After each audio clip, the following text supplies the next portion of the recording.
favorite part about playing the outfield is taking home runs away from the hitter. What a play by Torrey Hunter to save it! These explosive players are your Pepsi Max Field of Dreams outfielder nominees. Leading off, Ricky Henderson. He's the best leadoff hitter of all time, without a doubt.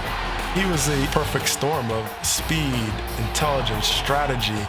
He just was a step ahead of pitchers all the time. All-time Major League stolen base leader. Dave Winfield, 6'6", and a whale of an end. David was a complete ball player, and he was fun to watch. Hit with power, run, field, throw. There are certain players that have a presence, and he's one of them. Jim Rice, MVP signs all over the place. Jim Rice was a machine, and how hard he hit the ball at times was just astounding.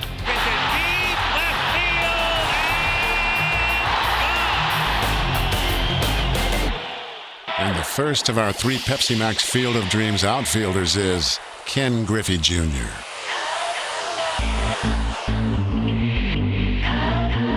Ken Griffey Jr., when you start talking about the all-time great center fielders, how can he not be one of the top 3 or 4 guys that you're going to bring up? Leaps high in the air, and he's got it! An incredible catch by the kid! A major leaguer at the ripe old age of 19. He did things so effortlessly. Goodbye, baseball! Great talent, great bloodlines. Kenny had the good fortune to grow up around the game, in the game. It should be junior league. I was here first. You should get senior. Really enjoyed the game. One of his nicknames was the Kid. Look at the grin on the kid. And this kid had plenty of reason to smile. With 10 gold gloves to his credit. There wasn't a ball that went in the air that he didn't think he could catch.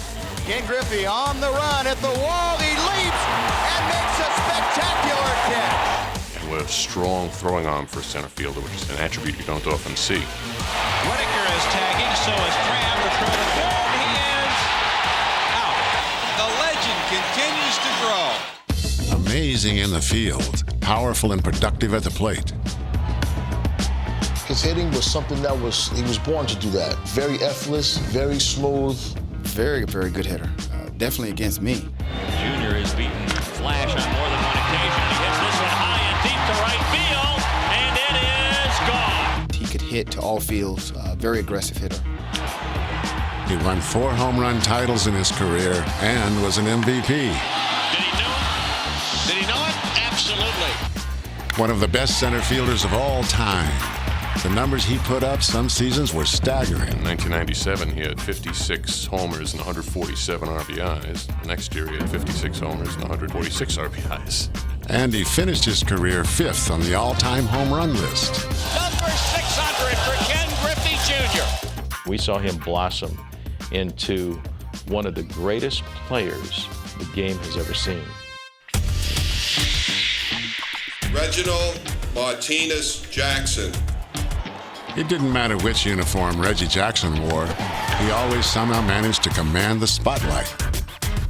I think the attention came with his power. He would hit some shots. That hit the transformer up there. I mean, they would go places where I've never seen balls hit before.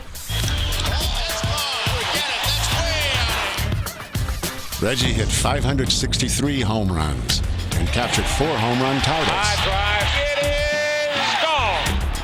And as good as he was during the regular season, he got even better when he reached the playoffs. Here's a long play. Jackson has hit it all, and it is gone. Reggie was part of 3 World Series titles with the A's in the 70s and earned Series MVP honors in 73. He was, quite simply, a winner. When the lights were shining the brightest, so too did Reggie. That's why the Yankees were so anxious to get him. And it was during one special World Series game he lived up to the name Mr. October. Game number 6 of the 1977 World Series. You can see before the game, he was kind of chomping at the bit. He knew that this was his moment to really, really shine. All he did that night was hit 3 home runs to help the Yankees win their 21st championship.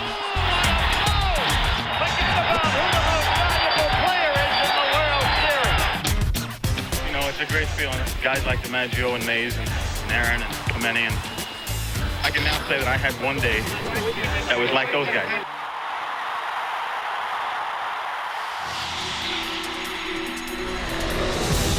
Tony could do almost anything with the bat that was humanly and unhumanly possible.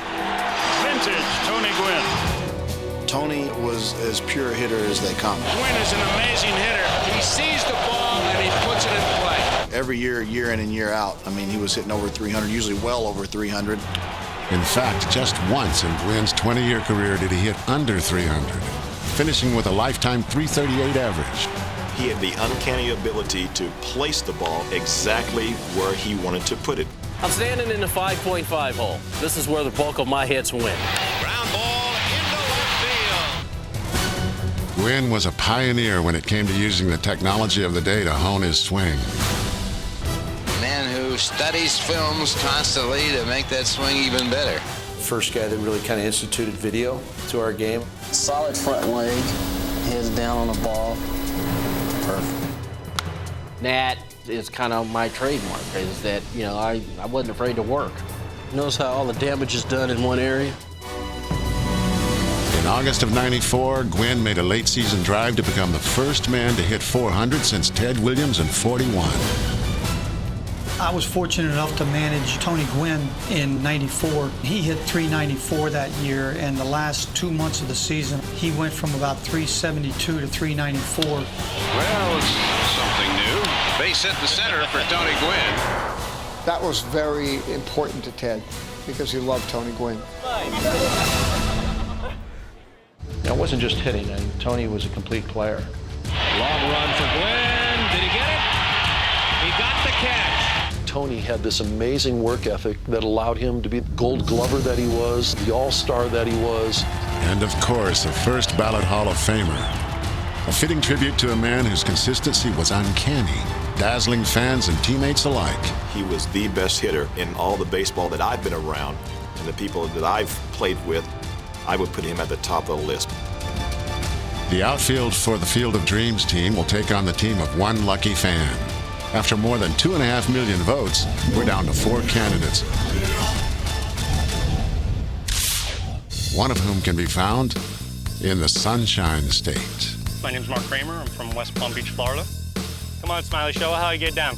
Let's get it down. I was born and raised in Boston. I took in my first game probably in 1971 or 72. My younger son, Tyler, is 11. He and I are the Red Sox fans in the house. My wife and older son, Austin, who is almost 14, are the Yankee fans. The Yankees and Sox. One of the fiercest rivalries in sports. The boys, they do have a good time with it because if Boston's winning, Tyler's like, ha-ha. If the Yankees are winning, Austin's like, ha-ha. I don't know how it divvied up that way, but it just happened. My dad taught me the game. I've now coaching my son. How long are we going to be doing this? A little while. We'll get you. Don't worry. Oh, I don't know how long we'll do this drill. He tells us what to do, and he coaches us when we're in the field. That's it. And then you want to just like that or like that, but you want to get it down, all right? Mark reached a bit higher in age to put together a squad to compete against the Pepsi Max Field of Dreams team. On my left is Mike Maracna, a long-suffering Pittsburgh Pirate fan.